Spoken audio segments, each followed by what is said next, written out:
Ready? You recording already? Alright, take 2. Big in-swinger, big drive. I don't want to I want you I had to take a significant pay cut. Another one, yes! Yeah, that's what hey. So this is how school about Ben dancing. Prism's a cuss-free area.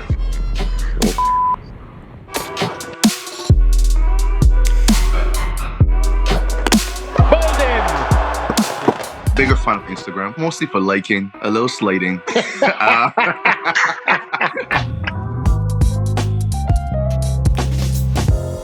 Alright, Kemar Roach. If you were in a physical lounge and we were to serve you one drink, what would be your choice of drink? Good question. Not a big fan of alcohol these days, but how about vodka? I'll take Grey Goose. Yeah, a little lemonade. Vodka and lemonade. If I do vodka, I would probably go cranberry, but fair enough. Music, background music. You're walking into the lounge, music playing. I got idea what you think you're gonna say, but you know already. I'm all about the classics. I've gone on to the. I've gone on to the old school music now. Some Anita Baker. Anita Baker. Oh, I know you was gonna say so, yeah.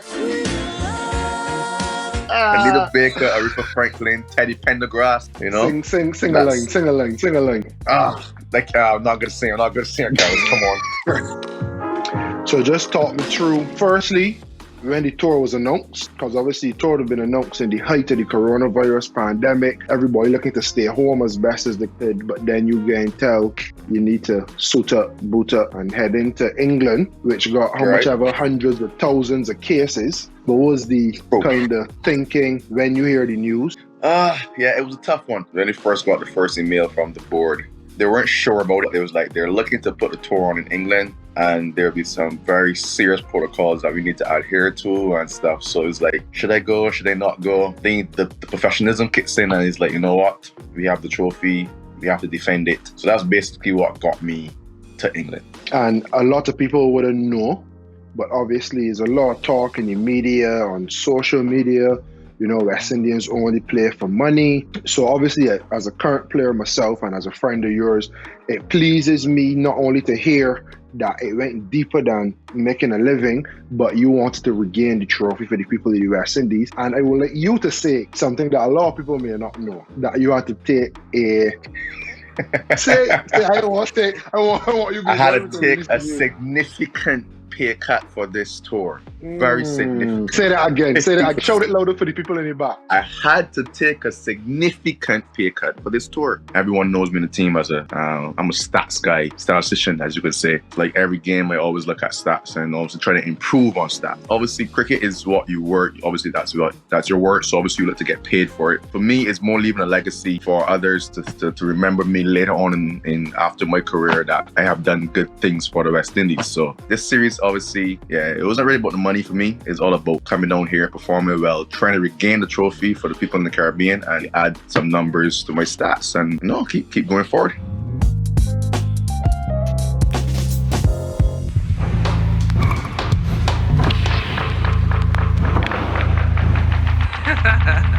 We'll leave that for the pros. First of all, we have our treatment room, the physio and the massage therapist room.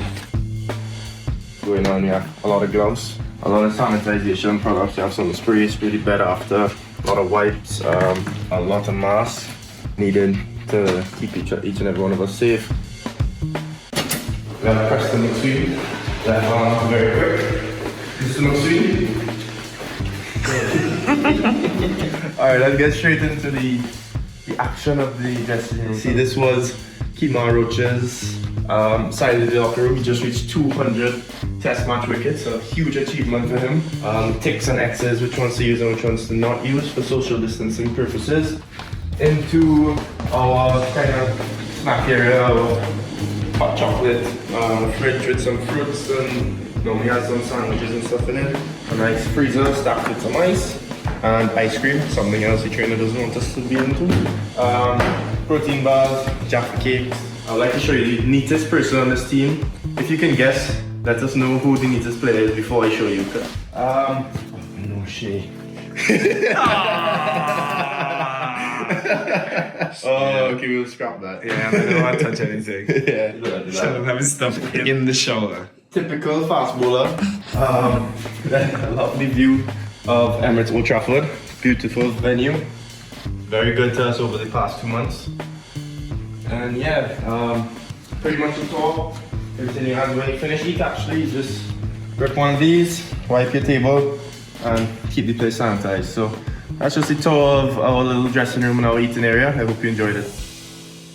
I know, obviously, when we were growing up, you looked up to Fidel, you looked up to Petty, you looked up to Corey Cullimore, and I can't remember which one of them, but I think it was Fidel. Fidel had 160 test wickets. Yeah, 66, yeah. I remember you always saying you want past that, and that was a big drive for you. So carry me along that journey of being injured, fighting to get back through injury, and then using that as kind of like a goal and a target to get back on track. Fidel obviously was the highest wicket taker for West Indies out of the three. So yes, I wanted to obviously pass him.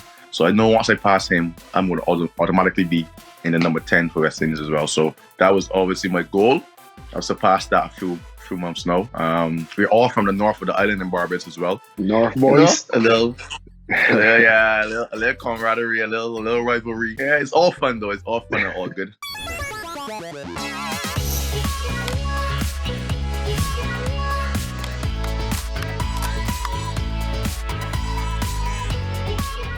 Who would be your batsman? My batsman would have to go to Brian Lara. Playing for a team that wasn't that successful, a lot of pressure was on him, but he was still able to obviously dominate and win a lot of games for the West Indies as well. Okay. Fast bowler. Malcolm Marshall. Great Malcolm Marshall. Yes, for all the videos I've seen of him, I've never heard any past cricketer say a bad word about Malcolm Marshall. You're a spin bowler. That was a tough one. I'll go Shane Warne though. Shane Warne. Obviously, leg spin is a very tough art. He mastered it clearly. Ash's record is amazing. From what I've seen, he seems to have a fantastic cricket brain as well. Who would your wicket keeper be? Tough. I'm a huge fan of Ramdin. I think he has fantastic hands as a keeper. I hardly see him dive, to be honest. He's good on his feet. And yeah, I'll go with Dennis Ramdin as my keeper. Who would your ultimate fielder be? I'm going to say Dwayne Smith, right? As a youngster watching him, obviously he's from Barbados as well, seeing him play cricket on television and also for Barbados, like the way he catches the ball, he has a very strong arm from the boundary as well. He hits the stump a lot. For me, I think Dwayne Smith is one of the best hitters to ever grace the game. Lastly, who is your captain as this Frankenstein cricketer? I think Jace is fantastic. I think Jason Holder has established himself as a good leader of men. He has a great way of making a dressing room comfortable. And I think that as a captain, that's very important. People won't know, but we will know, Carl. He's a funny guy. Yeah, he's a funny guy. A clown. Yeah, he's a clown. He's a proper clown. He's always singing. He's always keeping noise. These little noises, and he's loud. He's always loud. He has the most corniest jokes ever. He's just a funny guy. Like you can put a clown and annoying in the same bracket. He's very annoying, but he's cool.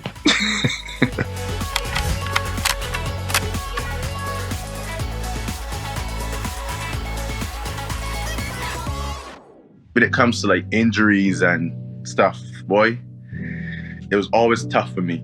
I had a lot of injuries. It took a lot on my body. It took a toll on my body. So there were some therapy sessions that tears came from my eyes. No one knows about this, but I actually thought that my career was over after that surgery I had on my shoulder. But I kept the faith. I kept working. I kept believing, and things worked out for me pretty well. So yeah, those are good memories to obviously look back on after your career's finished and stuff, and say that, you know what, you went out there, you gave it your all. And then lifestyle-wise now, again, I know you was almost an advocate for BMW. You had so much Beamers over the years. Tell the people that don't know Kemar Roach a little bit about your KR journey. I've had 5 BMWs. Had a 3 Series, a BMW 3 Series, a BMW 5 Series. I've had a BMW X6, a BMW 6 Series, and I currently have a BMW 4 Series convertible. So is there any BMWs that you have not had? Because the listener, them little short. No, that's something that I can't remember where it was at the time, but somebody messaged me and they said, boy, here Kemar again. I didn't remember messaging you. You say, yeah, you're good. they had put out a statement and stuff because everybody was concerned and stuff. Let me know as much as you could about how it happened, when it happened, the aftermath, etc. It was a BMW 6 Series, 650 V8. So it was a very powerful vehicle. After a party in the morning, on my way home, I got a little speed wobble and the car flipped 3 times. And luckily for me, all I got was a little scratch on the forehead. I went to the hospital for obviously precautionary reasons. I was cleared.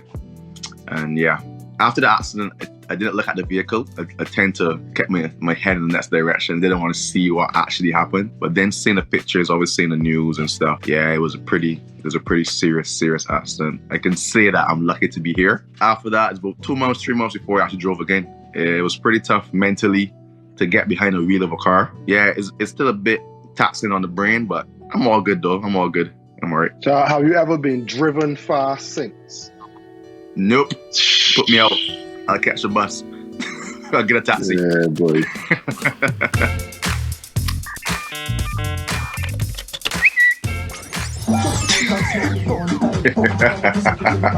People don't know, right?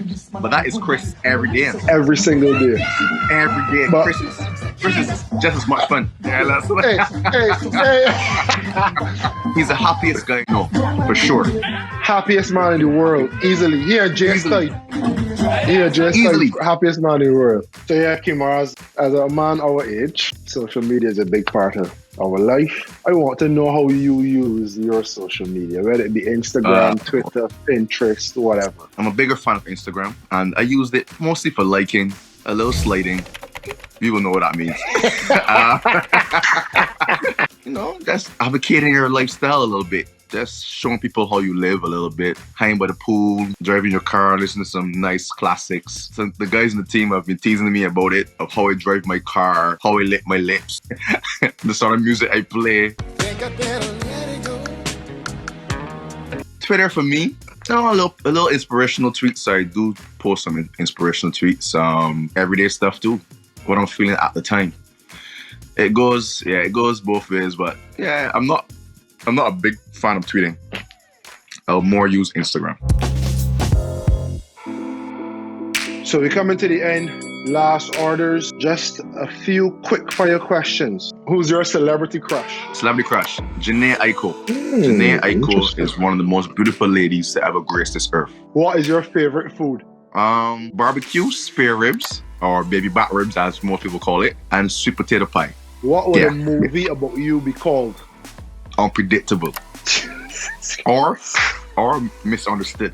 What about Mr. Understood? Yeah, that's pretty good, huh? We got your full thing here, man. Who was your hero growing up? My hero growing up, Corey Cullimore. He was there for me from the beginning of my career, and he's been a father figure in my life, man. He's taught me about life and about cricket, and I'm grateful to have him around, to be honest. How much can you bench press? I'm more a cardio guy. Janae Aiko listening. If Janae Aiko is listening, I'll say 500 pounds. Realistically, I'm about 175, 200, I guess. Who's the best player you've played with? Best player to play with? Chris Gill. Who's the joker in the West Indies camp? Jason Holder. What's your guilty pleasure? Can I really say that? Yeah. I'll say ice cream. I wouldn't say the other one. I'll say ice cream. Keep it PG. Who's the bowler you most fear? Bowler most fear? I'll say Stark. What's your best dance move? I'm not a dancer, no. But in the Caribbean, we call it walking up. We call it like that. It's like a rapid movement of the waistline. And then when you want to go really, really fast, you go really fast and really fast. It's like this. The more you walk up for a man, that's many more years added to your relationship. Yeah, that's probably my best. That's probably my best dance move. Night out or night in? Night out. Night out. Favorite TV show? TV show? I've been watching Big Bang Theory a lot recently. Yeah, Big Bang Theory. Which teammate would you let date your sister? None, not one. Well, thanks, Kemar. There you have it. Kemar Roach in the Players Lounge. It was a pleasure. Really enjoyed it. And for all the fans, listeners, and viewers, I hope that you would have enjoyed this segment as much as I did. Signing out. Peace.